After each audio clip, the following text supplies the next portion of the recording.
भारत के चारों ओर एक के बाद एक संकट गहराता जा रहा है। कहीं सरकार बदल रही है, कहीं भीड़ तख्ता पलट कर रही है, कहीं जेल से हजारों कैदी भाग रहे हैं और कहीं आर्थिक तबाही से लोग सड़कों पर उतर आए हैं।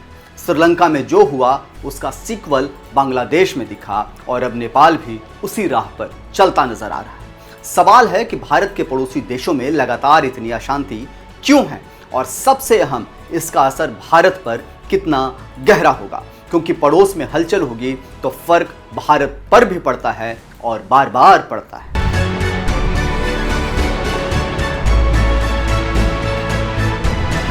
नमस्कार, मेरा नाम है नीरज शर्मा और आप देख रहे हैं फर्क तो पड़ता है। साल 2025, नेपाल में 9 सितंबर की दिन जो कुछ भी हुआ उसने पूरे देश को हिला दिया।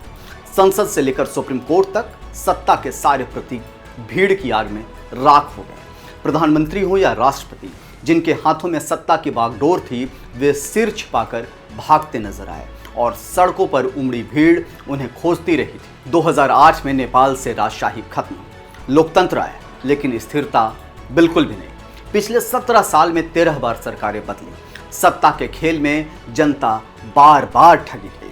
महंगाई, बेरोजगारी और भ्रष्टाचार ने लोगों का जीना मुश्किल कर दिया।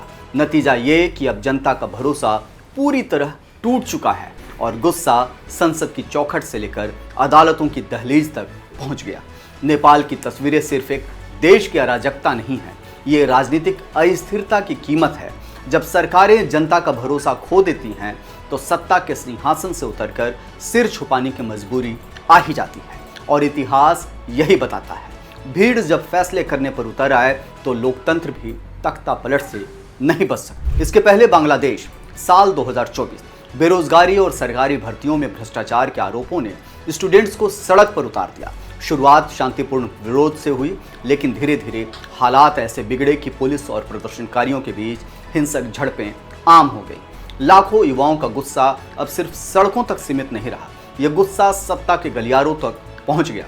नतीजा, बांग्लादेश की पहचान उसके जन्मदाता शेख मुजीबुर रहमान की मूर्तियां तक तोड़ दी गई। इतिहास पर हमला था, लेकिन गुस्से में किसी का भी परवाह नहीं थी। और जब आग इतनी फैल चुकी थी तो उसके लपटों से शेख हसीना भी बच नहीं पाई। देश के प्रधानमंत्री, सत्ता की सबसे ताकतवर शख्सियत को देश छोड़कर भागना पड़ा।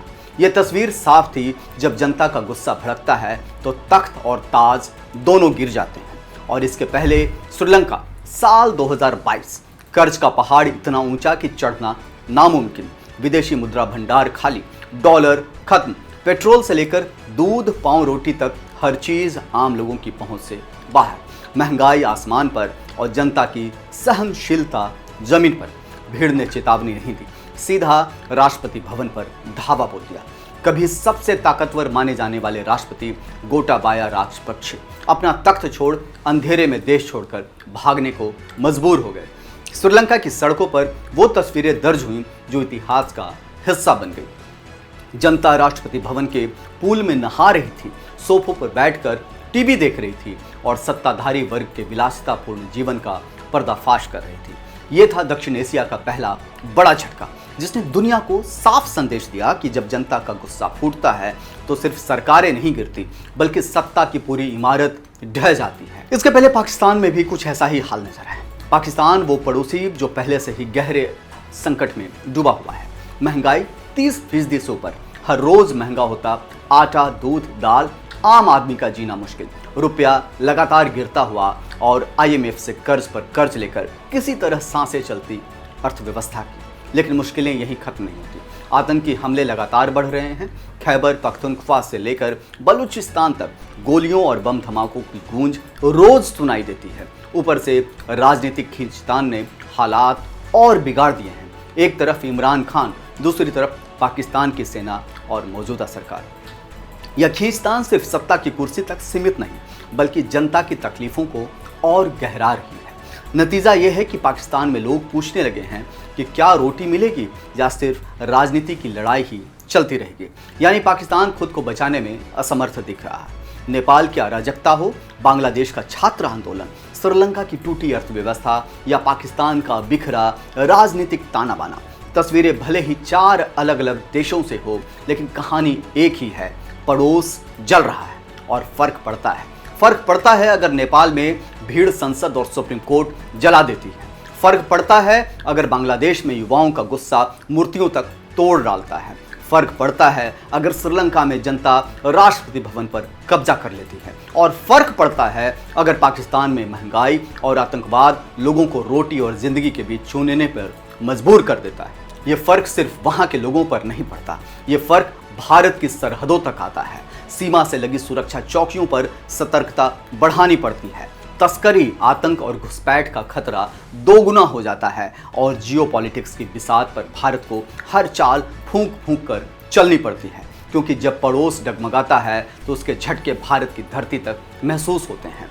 भारत चाहे कितना भी मजबूत हो, पड़ोसी देशों की अस्थिरता उसके रणनीतिक फैसलों, उसकी सीमाओं और उसके भविष्य को प्रभावित करती है।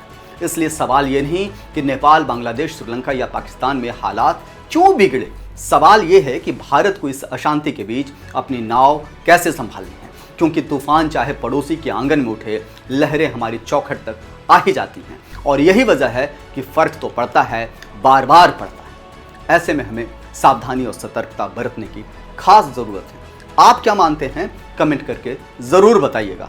तब तक के लिए जय हिंद, जय भारत, नमस्कार।